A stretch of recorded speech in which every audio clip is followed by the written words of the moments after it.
I once thought nothing could make my heart go numb until that Christmas Eve. When the doorbell rang, I was tying the last ribbon on the pie, full of hope for a warm evening.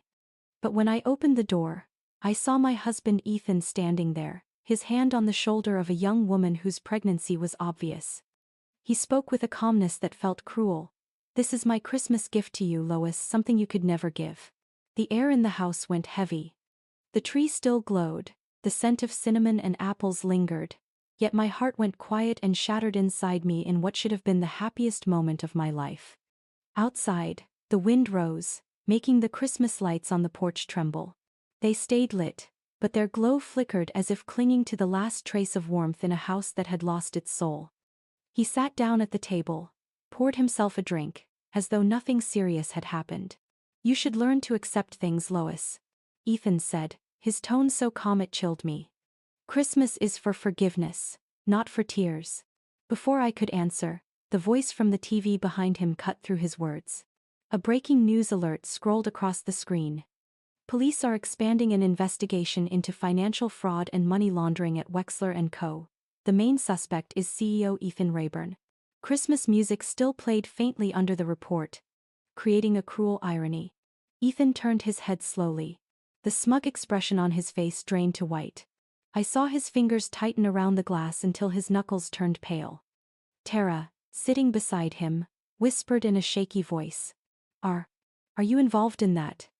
His eyes darted toward me, then back to the screen where the company's headquarters appeared, followed by the caption, "Under investigation for tax fraud and illegal fund transfers."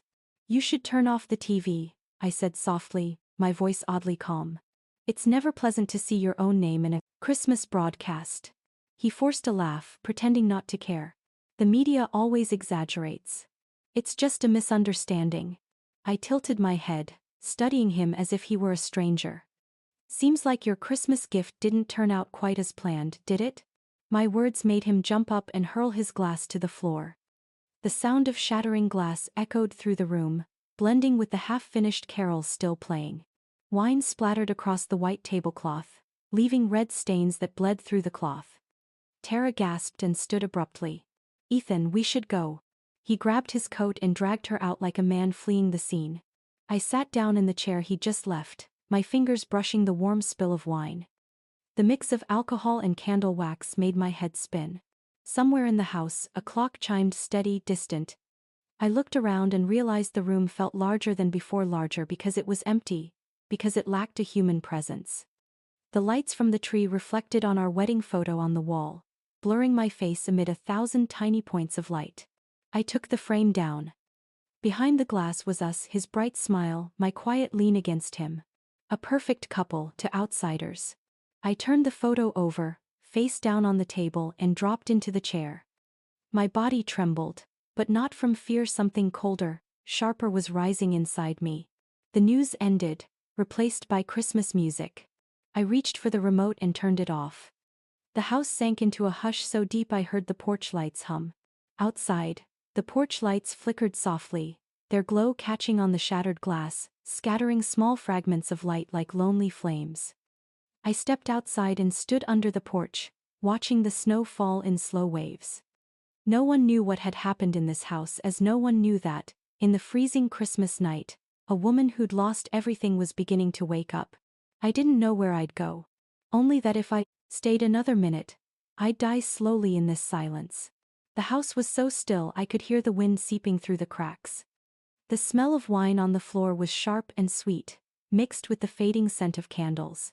I didn't know whether to clean it or leave it all as evidence of the night my marriage collapsed in silence.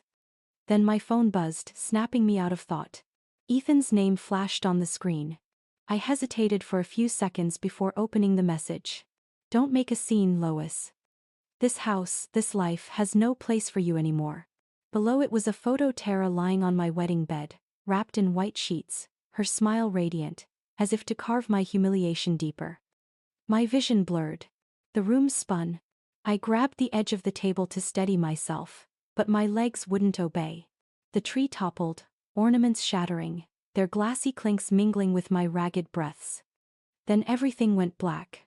When I opened my eyes, the white ceiling lights of the hospital blinded me. A soft voice spoke beside me. "You're awake now, don't try to move." I turned my head and saw a young nurse checking the IV line. Her voice was gentle but firm. "You suffered severe psychological shock and arrhythmia. The doctor said you were lucky your neighbor found you in time." From the ceiling, the steady beeping of the heart monitor echoed, like the slow footsteps of someone walking away from me forever. I didn't ask any questions. I knew exactly who had put me here. Amid the scent of antiseptic and the squeak of rubber soles, memories flooded back in waves. Mornings when I got up early to make his breakfast while he stared in the mirror adjusting his tie. The times I said I wanted to go back to design work, and he'd say, "Don't delude yourself, Lois. That stage won't feed anyone." 10 years had passed like a play where I never got to write a single line. I was just a prop, something to display, not a person with dreams. I pulled the blanket higher, trying to hide the shame rising in me. I once thought I was strong, but I'd only been a woman lulled to sleep by empty promises.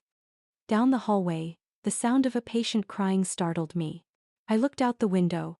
Snow was falling, white, soft, and freezing. Each flake a reminder that time keeps moving, whether I lie here or not.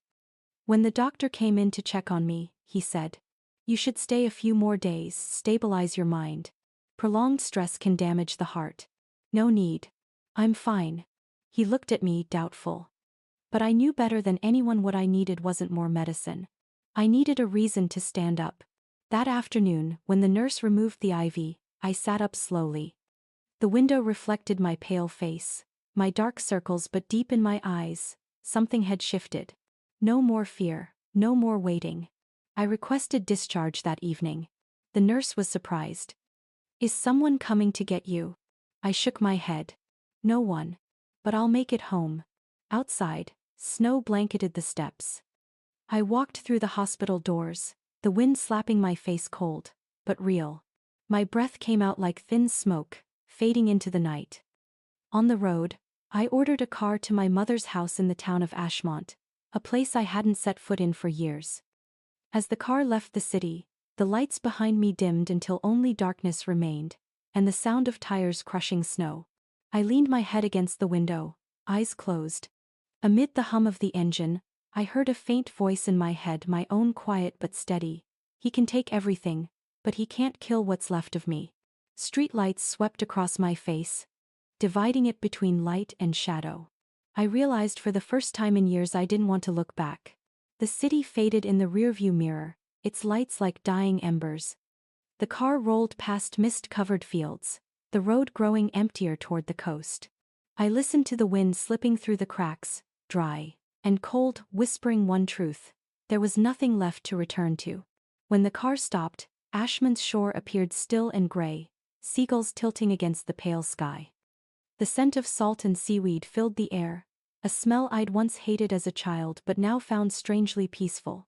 The wooden door of the small hillside house opened before I could knock. My mother, Margaret, stood there, her figure smaller than the last time I saw her. She gently opened her arms to hug me, and the familiar scent of old fabric and lavender oil caught in my throat. "You're home, that's all that matters, Lois." I nodded, my voice hoarse. "I'm sorry, Mom." That evening, the house glowed with a gentle light I had long forgotten. We didn't talk much. She made seafood soup. I helped her set the table. The soft clink of the spoon against the pot was steady, soothing the dull ache still pulsing inside me. When we finished eating, she poured me a cup of tea. "This morning, I cleaned up the attic. There are still some of your father's things up there." I looked up and met her eyes. There was both sadness and tenderness in them. Carrying the tea, I climbed the old wooden stairs. Each creak seemed to recount the years that had passed. The small attic was dusty, its windows slightly ajar, letting in the sea breeze that fluttered the papers on the desk. My father's old desk lamp was still there, its brass surface darkened by time. Stacks of stage sketches lay piled together, the pencil strokes still sharp though the paper had yellowed. Among them was a single white envelope, separated from the rest, labeled in familiar handwriting. "For Lois." Inside was a faded contract, but the title was still clear enough to read. "Winter's Oath. Exclusive copyright work. Author Charles Ellison." Below it was my father's signature and a handwritten note. "Daughter, If one day you forget your own voice, you can find it here. I opened each old sketch, seeing designs of falling snow, a lone pine tree at center stage, and a note in his handwriting. Silence is not the end, but the beginning of the vow. I gently closed the envelope, as if holding something that had just awakened after years buried. I knew this wasn't a keepsake, it was a reminder, a chance. My father's hand still guiding me, even when he was gone. That morning, dew still clung to the rooftops, and the trees lining the streets of Ashmont.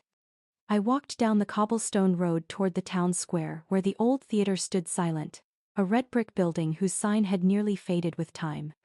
The wooden doors were dark, the glass panes cracked, and yet when I placed my hand on them, what I felt first wasn't nostalgia, but fear. I pushed the door open. The scent of dust and old wood rushed out, tinged faintly with new paint. Inside, dim light streamed through the high ceiling, and floating specks of dust hung in the air like ashes. A group of people gathered at the center of the stage. The music stopped when the door creaked. Someone turned to look. "Sorry, I didn't mean to interrupt," I said softly, my voice barely audible even to myself. A man stepped out from the rows of seats, script in hand, his eyes sharp but not cold. He was tall, his hair slightly tousled, a trace of stage chalk still on his coat. "Are you looking for someone?" he asked, with the gravelly voice of someone who had spent years speaking on stage. I just wanted to see this theater again. My father used to work here." Charles Ellison. He hesitated, then smiled briefly somewhere between surprise and respect. "So you're his daughter?" "I'm Gavin, the current acting director. Mr. Charles was my first mentor." He stepped down from the stage and offered his hand. It was warm and steady, so different from the chill of this place. "We're trying to revive Winter's Oath. Would you like to take a look?" He added that if I ever needed to look a truth in the eye, he could introduce me to Paula, an investigative journalist by the docks. Hearing that name made my heart twist. I followed him into the auditorium. On stage, a few young actors were rehearsing the opening scene. Their voices carried but missed the depth, the quiet loneliness my father had once written. I sat in the front row, feeling both close and far away. A short-haired girl turned to whisper to her friend, "Who's that?" "Heard she's some millionaire's ex-wife, dumped, apparently." They giggled. I heard every word but didn't react. Instead, a hollow cold spread through me, then a flicker of heat followed. Something close to anger but deeper, like shame that had finally ripened. Gavin noticed. He closed his script and said softly, "Don't mind them. They're young, they don't yet understand what it means to stand on this stage." "I was young once too," I replied, my eyes fixed on the faded backdrop. "And just as arrogant until I forgot who I was." Gavin looked at me, his eyes full of empathy. "Mr. Charles always said emotions never disappear. They just fall asleep. You haven't forgotten how to move emotion, Lois, you just haven't dared to use it again." His words struck deep, touching the part of me I'd buried the longest. Outside, the sound of light rain tapped on the metal roof, familiar, like those nights when Father would write plays and I'd hide under the drawing table, listening as he read each line aloud. I turned to Gavin, my voice low but steady. "What do you need me to do?" "I'm not sure. Maybe help refine the script. Maybe teach them what this play truly means. Or, if you're brave enough, you could try the lead role." I laughed softly. "The lead role? I haven't been on stage in over 10 years. "Then it's time you came back," Gavin said, his voice calm but resolute. His words echoed in my mind long after I left the theater. I walked down the narrow street, the sea breeze brushing against my shoulders, carrying the faint taste of salt. I wondered if I had the strength to face the light I once feared. That night, I stood before the mirror, looking at the woman staring back. I closed my eyes and took a deep breath.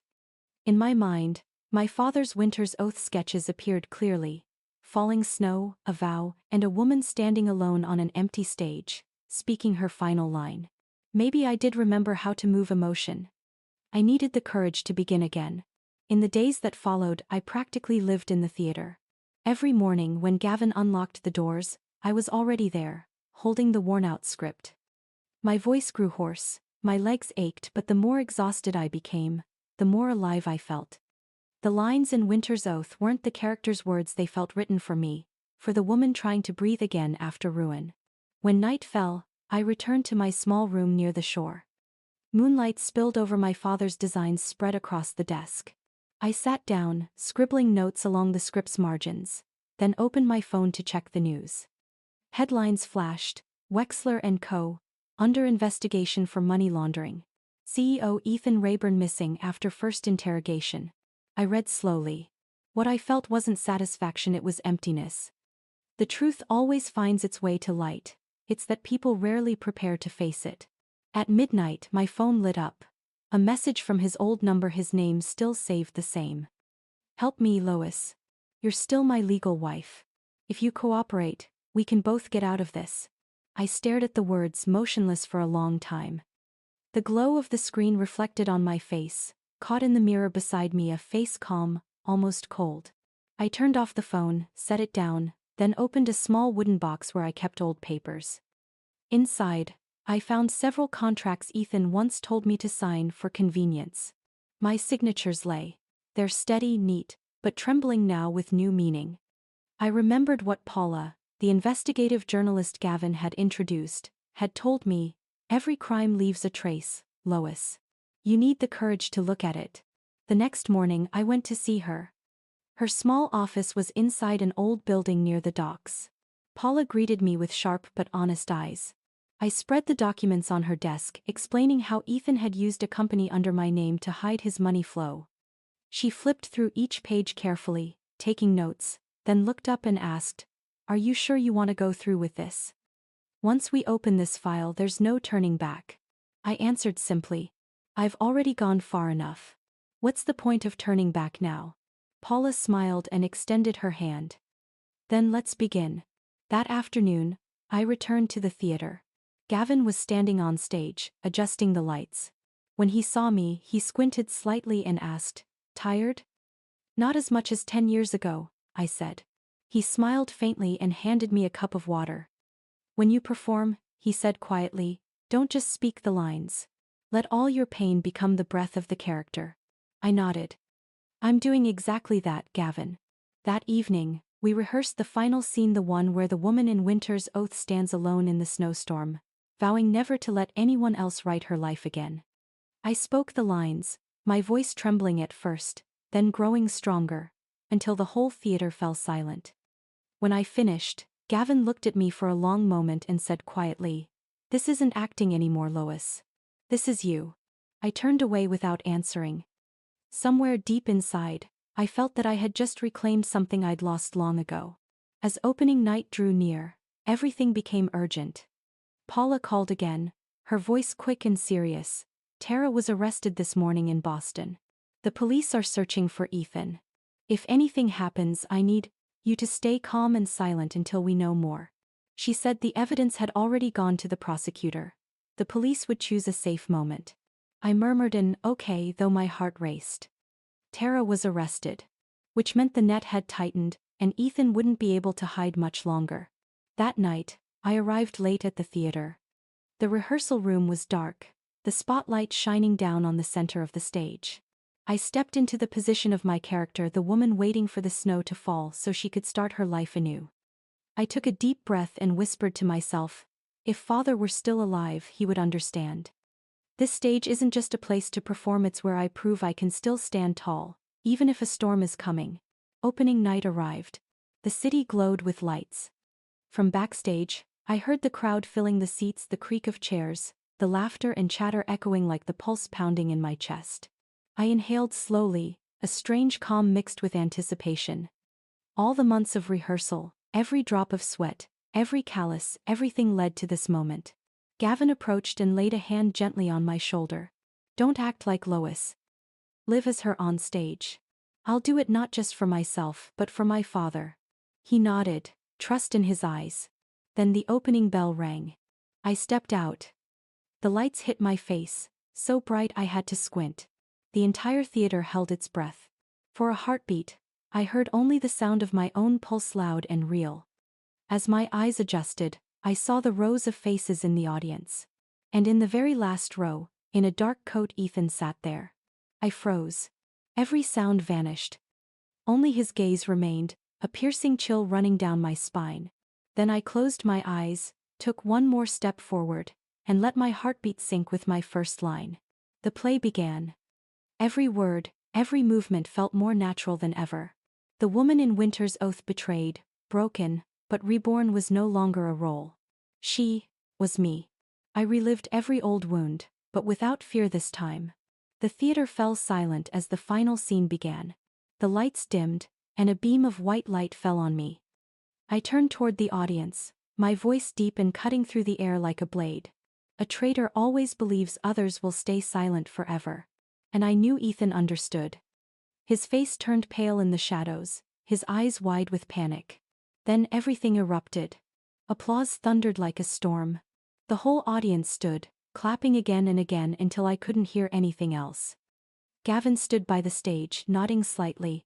I bowed, trembling, but this time it wasn't from fear. It was because I knew I had finally reclaimed myself. When the curtain fell, I could still hear the applause outside. I was about to step down when noise broke out in the theater. A man's voice shouted, "Police, no one move." I spun around. Gavin came up beside me, placing a steady hand on mine. "Stay calm," he whispered. "Paula already sent the evidence." I looked at him, confused, just as the curtain parted again and light flooded in. Two plainclothes officers moved quickly toward the back row, where Ethan was standing. All eyes turned to him. One officer held up his badge and spoke firmly. "Mr. Ethan Rayburn, you are under arrest for money laundering, embezzlement, and falsifying business records." Ethan stumbled back, his face ashen. "You're insane. I didn't do anything." The room buzzed with noise. One officer took out handcuffs, his tone calm but final. "We have recordings from your assistant confirming you as the ringleader. You have the right to remain silent." From backstage I heard every word clearly. My body went still. I hadn't known the timing was planned this precisely. Paula and Gavin must have kept it secret so I wouldn't lose focus before the show. Ethan struggled, shouting, "She framed me. She set me up." He turned sharply, searching for me. I stepped forward, slowly, as the stage light swept across my face again. "No, Ethan. You trapped yourself long ago." He stared at me wild-eyed, then lowered his head as the cuffs clicked shut. Camera flashes burst, whispers rippled through the crowd. The officers led him down the narrow aisle. When they disappeared behind the door, sound drained from the theater. Gavin stepped closer, whispering, "Your stage has never been more real." The days after the performance passed faster than I expected. The city felt alive again, yet inside me remained a quiet space not yet filled. Each morning, I paused outside the theater not to remember, but to remind myself that everything truly had happened. One early spring afternoon, while I was sorting through old props, the manager handed me an envelope. "Someone sent this for you. From the Maine State Prison." I took it. The handwriting on the front tilted slightly, "Tara Rayburn." I sat down and tore it open. Inside was a folded sheet, the ink still fresh. "Lois, I don't expect forgiveness. I just have one last request. I gave birth to a baby girl. She's healthy and looks so much like him.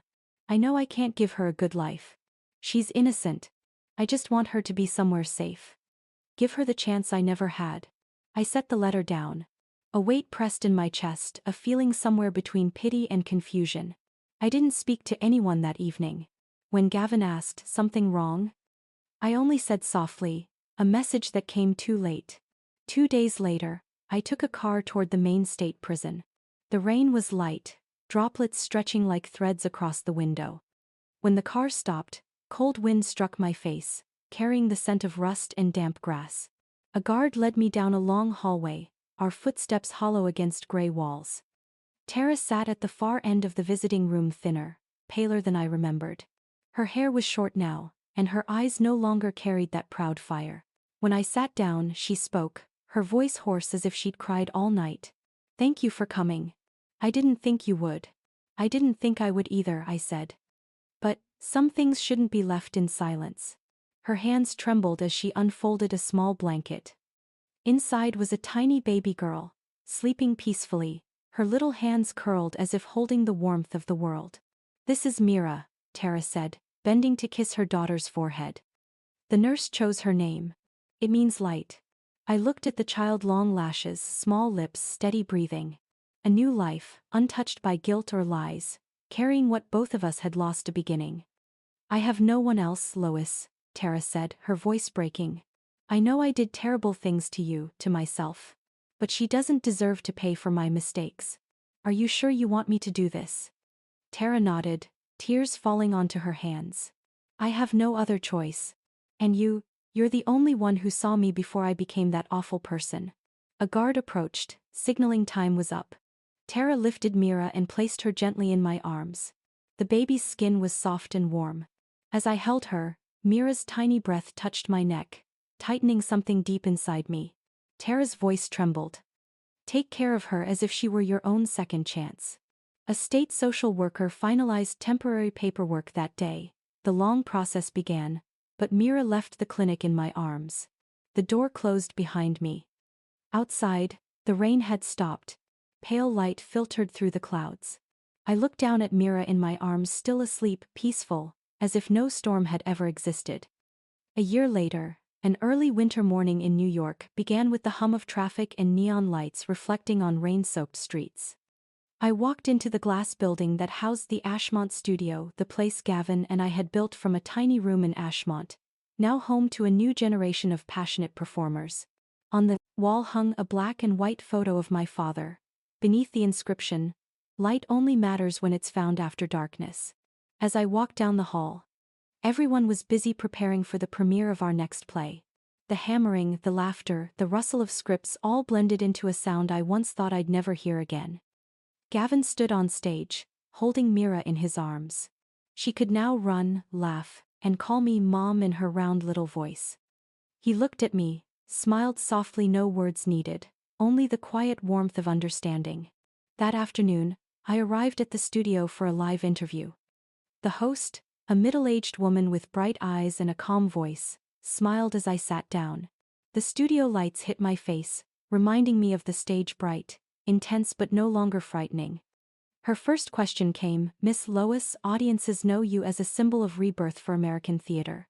After everything you've been through, what helped you stand here today?" There were hundreds of reasonable answers, but only one true one. "I was burned," I said, "but that fire forged the light I carry now." The host nodded, and I felt the air around us soften. Not because the audience was moved, but because for the first time, I had spoken the truth. When the program ended, I returned backstage.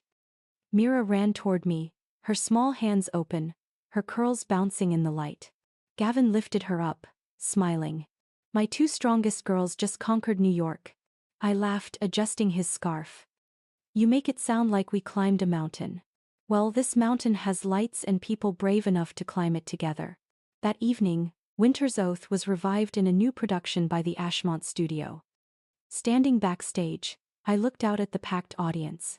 In my mind, I saw my father sitting in the front row, his kind smile and eyes shining with pride.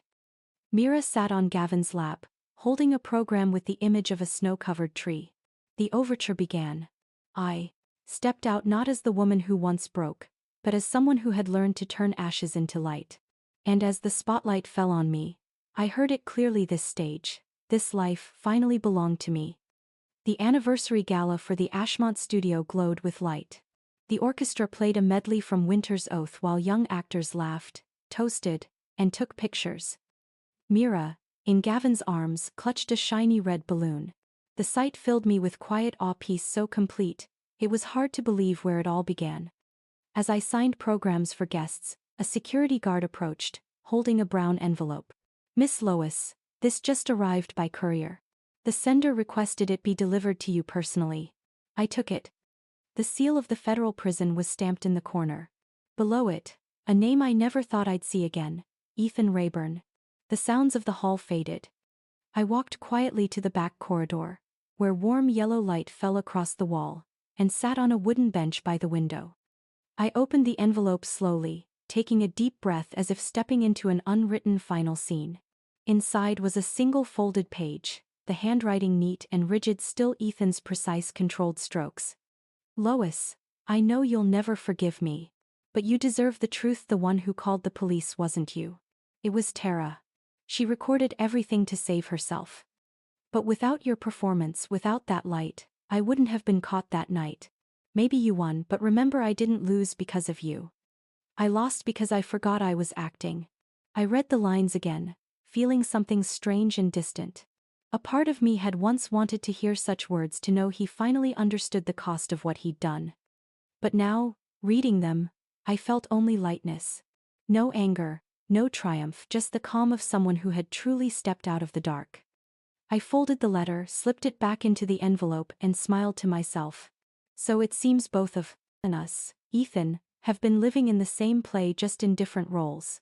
I stood and returned to the hall. Music swelled again, the gentle harmony of Silent Night.